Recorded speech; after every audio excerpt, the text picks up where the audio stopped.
Good morning, one and all. Sage here, live from the 𝐊𝐿𝐼𝐼 TV studios in Sydney, and you are watching the Early Trades Show. And while we saw the rate hike expectations dampening the market sentiments, and now the lower commodity prices can be seen to weigh on the Australian shares today, let us cast an eye over how the market charter is panning out today. Well, defying Wall Street's momentum, the ASX 200 edged lower during the early trade hours, dragged by healthcare, financials and the energy sector. And this week's sinusoidal trends of the share market are quite evident, taking cues from Wall Street that kick-started its week with a decent gain. The Australian benchmark index pared most of the losses yesterday after a sizable drop on Monday.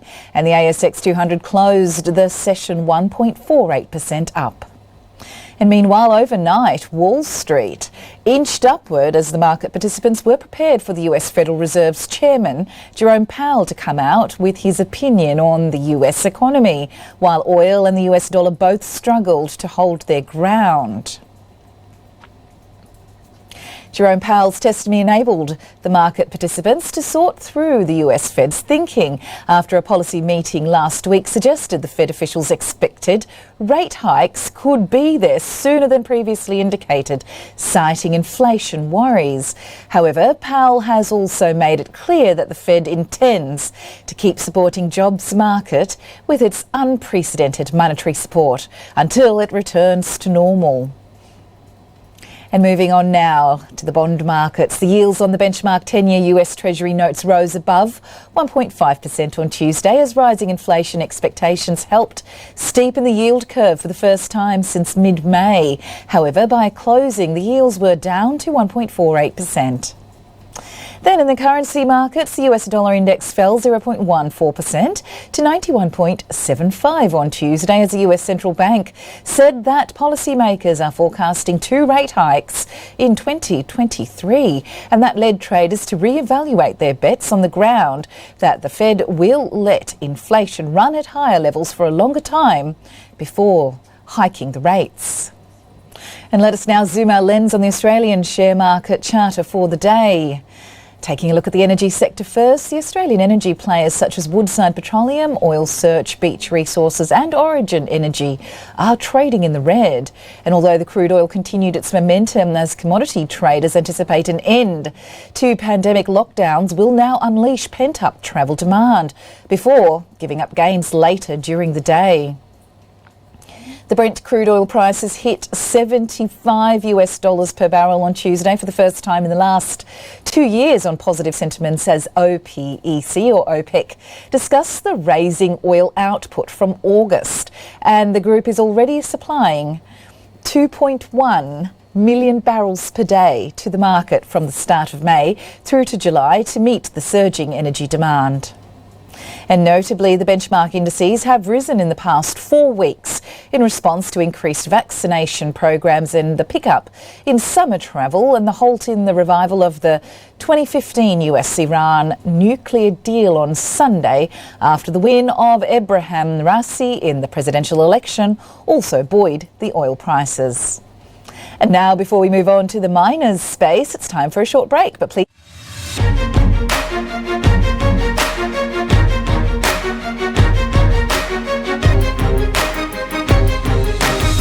Tune in to get the latest information. Whether it's about market movements or the currency graph, sectoral coverage or industry news, we cover it all on our news segments. Be on top of the latest news with 𝐊𝐼𝐼 TV.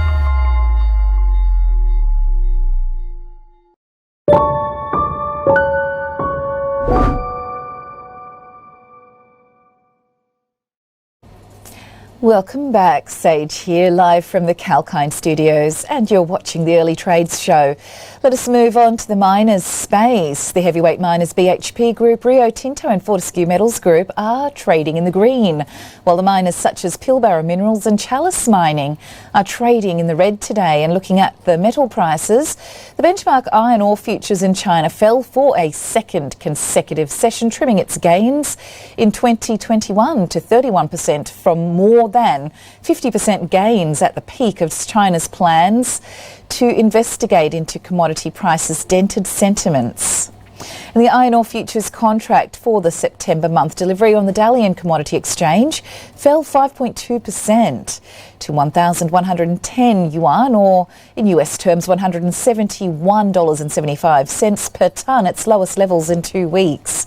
And besides, the copper prices ticked up from the 10-week lows as investors waited to find out if the Fed's Powell will give guidance on the pace of the US monetary tightening in testimony to Congress. And on that note, the ASX listed copper players, Oz Minerals and Sandfire Resources traded in the green during the early trade hours today. Then in the yellow metals space, the Australian gold miners such as Ramelius Silver Lake, Gold Road as well as Northern Star Resources are inching lower today.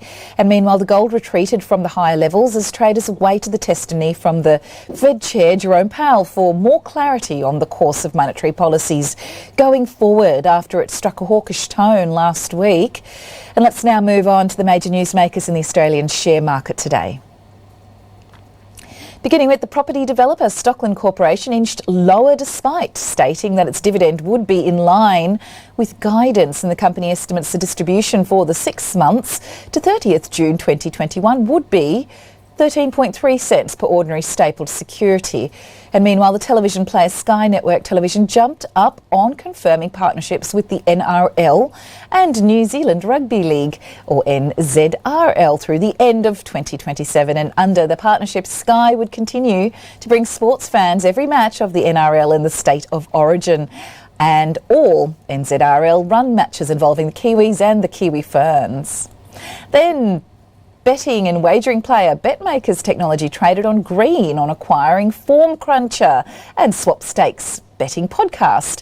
The company would pay a cash payment of 634,750 Australian dollars and a performance payment of up to 15 million Australian dollars. And moving on, Juventus Group traded in the green on reporting strong portfolio valuation gains and upgrading 2021 financial year earnings guidance. Juventus Group is an owner and specialist fund and asset manager of large format retail centres in Australia. In the 6 months to June 2021, Juventus reported a net valuation gain of 254 million Australian dollars, or 12% compared to December 31st of 2020. According to the business, strong investment demand for LFR centres, together with continued positive trading in centres and a focus on driving sustainable income growth across the portfolio, contributed to this significant valuation increase. And meanwhile, Woolworths slid on declaring 50 million asset impairment.